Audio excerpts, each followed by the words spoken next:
পাঁচ দফার দাবিতে 2 ঘন্টার গণ অবস্থান এবং মহকুমা শাসকের নিকট ডেপুটেশন প্রদান কর্মসূচি সংঘটিত করল ডিওয়াইএফআই সোনামুড়া মহকুমা কমিটি।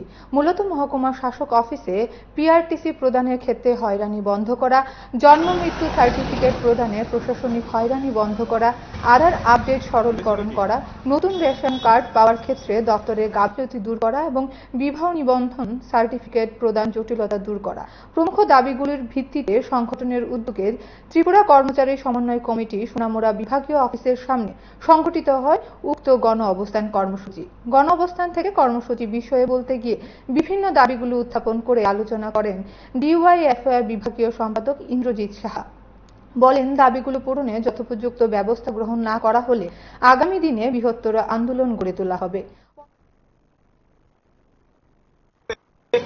আমরা 2 ঘন্টার গণঅবস্থান করতে যাচ্ছি, কারণ আমরা দেখছি যখন আমাদের মহকুমায় একের পর এক জনগণ বিভিন্ন জরুরি কাগজপত্রের বিষয়ে প্রতিদিন হয়রানির শিকার হতে হচ্ছে।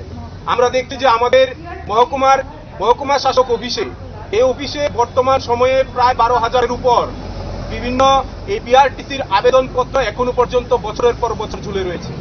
আমরা দেখছি জনগণ প্রতিদিন আসছেন, 2 বছর হয়ে যাচ্ছে, 3 বছর হয়ে যাচ্ছে, তাদের পিআরটিসি গুলি তারা পাচ্ছেন না। পিআরটিসি নতুন করে যারা আবেদন করবেন সেখানে গিয়েও বলছে যে কবে হবে ঠিক নেই, 2 বছর 3 বছর লাগবে। আমরা বলছি জনগণকে দ্রুত এই পিআরটিসি পরিষেবাটা যাতে সচলভাবে জনগণ পায় তার জন্য প্রশাসনকে ভূমিকা গ্রহণ করার জন্য আমরা বলছি যে আমাদের বিভিন্ন হেলথ সাবসেন্টারগুলিতে জন্ম মৃত্যুর যে সার্টিফিকেটগুলি আছে এগুলি দেওয়ার ক্ষেত্রে আমরা দেখি একটা প্রচন্ডভাবে জনগণকে হয়রানির শিকার হতে হচ্ছে। 10 দিন 12 দিন 15 দিন 1 মাস হয়ে যাচ্ছে তার জন্ম মৃত্যু সার্টিফিকেট হয়রানির শিকার হয়। এই তালবাহানা দ্রুত বন্ধ করার জন্য আমরা আবেদন করছি। আমাদের বর্তমান সময়ে যে মেরিট সার্টিফিকেট পেতে গেলে পরে প্রশাসন থেকে বিভিন্ন কাজের ক্ষেত্রে মেরিট সার্টিফিকেট এখন অ্যালাউ করছে, আর এই মেরিট সার্টিফিকেট করতে গিয়ে জনগণ প্রচন্ডভাবে ভোগান্তির শিকার হচ্ছেন। বলছেন এই কাগজ লাগবে, পঞ্চায়েতের ডকুমেন্ট লাগবে, কাউন্সিলরের ডকুমেন্ট লাগবে, মেম্বারের ডকুমেন্ট লাগবে। এই ধরনের ভাবে জনগণকে প্রচন্ডভাবে হয়রানি করা হচ্ছে। আমরা বলছি এই মেরিট সার্টিফিকেট করার ক্ষেত্রে জনগণকে হয়রানি না করে সরলীকরণের মাধ্যমে মেরিট সার্টিফিকেট প্রদান করা হোক।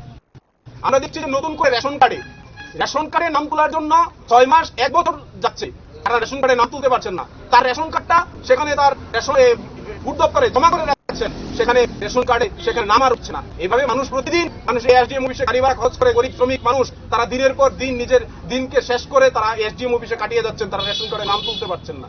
আমরা এই জায়গাটা বলছি জনগণকে রেশন কার্ডে নাম তোলার